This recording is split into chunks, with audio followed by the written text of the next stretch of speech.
এটা আমরা যেদিন বর্নহোমে যাওয়ার জন্য ফেরি ধরবো সেদিন সকালের ফুটেজ। আমরা আসলে আমাদের ফেরি মিস করেছিলাম, প্রথম যে ফেরিটা ছিল, তাই এখানে এসে কিছুক্ষণ অপেক্ষা করছিলাম এবং অপেক্ষা করে পরবর্তীতে বিকালের ফেরি ধরি বর্নহোম যাওয়ার জন্য।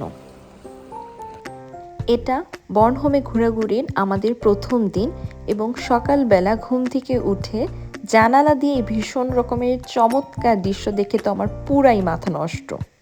এরপর খাওয়া দাওয়া শেষ করে আমরা সমুদ্রের পাড়ে ঘুরতে চলে আসি এবং আশেপাশটা একটু দেখি এবং পরবর্তীতে আমরা এই জঙ্গলের মধ্য দিয়ে ট্রেকিং করার সিদ্ধান্ত নিই, কারণ ওই দিন তাপমাত্রা বেশ ভালো ছিল, খুব বেশি গরমও না আবার খুব বেশি ঠান্ডাও ছিল না। তো এই জন্য আমরা সিদ্ধান্ত নিলাম আজকেই ট্রেকিংটা সেরে ফেলবো, কারণ পরবর্তীতে বৃষ্টি হলে আর আমরা ট্রেকিং করে মজা পাবো না। আর এদিকে 3 ঘন্টা বনের ভিতর হাঁটতে হাঁটতে তো আমি ভীষণ ক্লান্ত হয়ে যাই, একদম ঘেমে নিয়ে অবস্থা খারাপ, কারণ অনেক দিন পর এত দীর্ঘ সময়ের জন্য আমি এরকম ট্রেকিং করছিলাম। পরে এই জায়গাটাতে দাঁড়িয়ে আমরা কিছু সময়ের জন্য বিশ্রাম নিই এবং সাথে করে নিয়ে আসা স্ন্যাক্স খেতে থাকি। আশেপাশের দৃশ্য উপভোগ করতে করতে আমি এই বোটটা দেখতে পাই এবং আমি যখন এই বোটটা দেখছিলাম আমি তখন খুব কিউরিয়াস হয়েছিলাম যে মানুষ এটা কোথায় যায় বোটটা করে।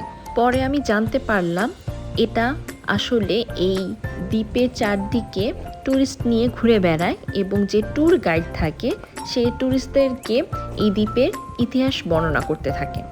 আমার তো শুনে বেশ ভালোই লাগলো এবং আমার মনে হলো যে পরবর্তী দিনের কোনো একটাতে যদি আমার সুযোগ হয় এবং ওয়েদার ভালো থাকে তাহলে আমিও এই বোটে করে ঘুরে বেড়াবো, কারণ বোট জানি আমার সব সময় অনেক বেশি পছন্দের।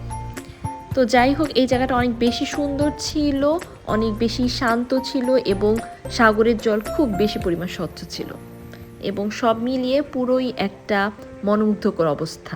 এরপর আমাদের সাথে যে গাড়ি ছিল সে গাড়িতে করে আমরা বাসায় ব্যাক করলাম এবং কিছুক্ষণ বিশ্রাম নিয়ে খাওয়ার জন্য বের হলাম।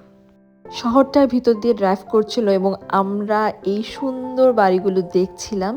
আমাদের তো একদম পুরো বিশ্বাসই হচ্ছিল না যেটা আসলে সত্যি, একদম পুরো ছবির মতো লাগছিল যে এত সুন্দর কালারফুল বাড়িগুলো, ছোট ছোট কিউট কিউট বাড়িগুলো, ছোট্ট একটা দ্বীপ। আমি এই দ্বীপের সৌন্দর্যের কথা মানুষের মুখে শুনেছিলাম, আজ নিজের চোখে দেখলাম। তো আমার তো ভীষণ আসলে ভালো লাগছিল। এটা ছিল আমাদের ঘোরাঘুরির দ্বিতীয় দিন। এই দিনটাতে আমরা ওপাল লেক নামে একটা লেকের পাশে ঘুরতে এসেছিলাম। সকালের মিষ্টি রোদে এই লেকটার চারপাশে ঘুরে বেড়াতে ভীষণ রকমের ভালো লাগছিল এবং আমি জানতে পারলাম যে এটা আসলে কোনো ন্যাচারাল লেক না, মাইনিং করার সময় এই লেকটা মানুষের মাধ্যমে তৈরি করা হয়েছিল এবং পরবর্তীতে এটাই আসলে দ্বীপের সবথেকে বড় লেক এখন পর্যন্ত। এবং এখানে হাইকিং ট্রেলও আছে, যে ট্রেলের ভিতর দিয়ে হাইকিং করতে করতে পাশে অবস্থিত হ্যামারহুস ক্যাসেলের যে ধ্বংসাবশেষ সেটাকে দেখতে পারা যায়। তো আমরা আশেপাশে হাঁটছিলাম এবং কিছু বয়স্ক মানুষদের সাথে আমাদের দেখা হলো যারা কিনা তাদের পোষা কুকুর নিয়ে এখানে এসেছিল। তো যাই হোক, আমরা এজন্য পরবর্তীতে হাঁটতে হাঁটতে হাঁটতে এই ক্যাসেলের যে ধ্বংসাবশেষ সেটা দেখতে যাই। এই ক্যাসেলটা দেখতে অনেকটা আমাদের দেশের যে লালবাগ কেল্লার যে ধ্বংসাবশেষ থাকে না, ওরকম লাগছিল। পার্থক্যটা এটাই, এটা সমুদ্রের পাড়ে এবং সমুদ্রের পাড়ে হওয়ার কারণে আসলে এটা ভীষণ সুন্দর লাগছিল। আমি জানি না, আমার যখনই কোনো রকমের ওয়াটার বডি দেখি বা সমুদ্র দেখি আমার মনে হয় যে আমি ওটা আশেপাশে আসলে ঘোরাফেরা করি, আমার কেন জানি সমুদ্র আমাকে অনেক টানে। এখানে ঘুরতে ঘুরতে আমাদের স্টুডেন্টদের একটা দলের সাথেও দেখা হয়ে গিয়েছিল যারা কিনা এখানে স্টাডি ট্যুরে এসেছিল এবং ওদের সাথে আমরা বেশ খানিকক্ষণ আড্ডা দিলাম এবং ওদের খুনসুটি দেখলাম এবং আমার স্কুল জীবনের কথাটা একদম মনে পড়ে গেল, যখন আমরা স্টাডি ট্যুরে গেলে অনেক দুষ্টামি করতাম, ঠিক সেই সময়টা। এরপর আরও বেশ খানিকটা সময় আমরা এই হ্যামারহুস ক্যাসেলের আশেপাশটা ঘুরে দেখি, কিছু ভিডিও করি, ছবি তুলি এবং ঘুরতে ঘুরতে আমার মাথায় হঠাৎ একটা জিনিস মনে হলো, আমি কেন এত অল্প পরিমাণ ট্যুরিস্ট দেখতে পাচ্ছি। আমার আশা ছিল যে অনেক বেশি পরিমাণ ট্যুরিস্ট হবে, কিন্তু পরে জানলাম যেহেতু আমরা সামারের শেষের দিকটাতে এসেছি এর জন্য এখানে ট্যুরিস্ট কম, কিন্তু পিক টাইমে এখানে নাকি এত বেশি পরিমাণ ট্যুরিস্ট থাকে যে আরাম করে ঘুরে দেখা যায় না। ক্যাসেলে এই পাশটাতে এত বাতাস ছিল যে আমার মনে হচ্ছে আমি এখনই উড়ে যাব। বাতাসের জন্য।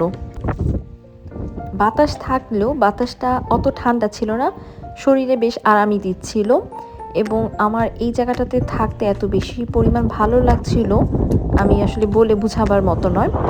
আমি ভাবছিলাম যে আজকে আমি বোধহয় বাল্টিক সাগরে এই তীরটাতেই সারাদিন থেকে যাব। আমি যখন বললাম আমার ফ্রেন্ডদেরকে আমি এখানেই থাকতে চাই, তখন ওরা আমাকে বলল তাহলে তোমাকে রেখে আমরা সবাই খেতে চলে যাব। পরবর্তীতে অবশ্য ওদের সাথে আমি খাওয়ার জন্য চলে গিয়েছিলাম। তো যাই হোক, ওই দিন আমরা দূরে আর কোথাও ঘুরতে যাইনি, বরং খাওয়া দাওয়া শেষ করে কিছুটা বিশ্রাম নিয়ে সন্ধ্যা থেকে বের হয়েছিলাম এই বন্দরে আসার জন্য। এই বন্দরের তীরে আমরা কিছুক্ষণ বসেছিলাম এবং ভাবছিলাম যদি কিছু কায়াকিং নৌকো দেখতে পারি।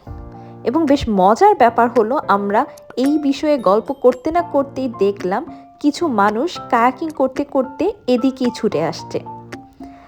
আমরা আসলে পরে বুঝলাম যে এখন সামারের শেষ, তো দিনের বেলায় তাপমাত্রাটা বেশ ভালো থাকলেও সন্ধ্যা নামতে নামতেই এই তাপমাত্রা কমতে থাকে আর ভীষণ ঠান্ডা পড়তে থাকে। এজন্য সবাই বাড়ির দিকেই ফিরছে। আমরা খানিকটাক্ষণ এখানে বসেই আড্ডা দিলাম আর আশেপাশের দৃশ্য উপভোগ করলাম। ফেরার পথে দেখলাম কিছু বোট এবং আমি জানতে পারলাম এসব নাকি বড়লোকদের। তো ভাবলাম আমিও যেদিন বড়লোক হব সেদিন আমিও এরকম বোট কিনবো আর ঘুরে বেড়াবো।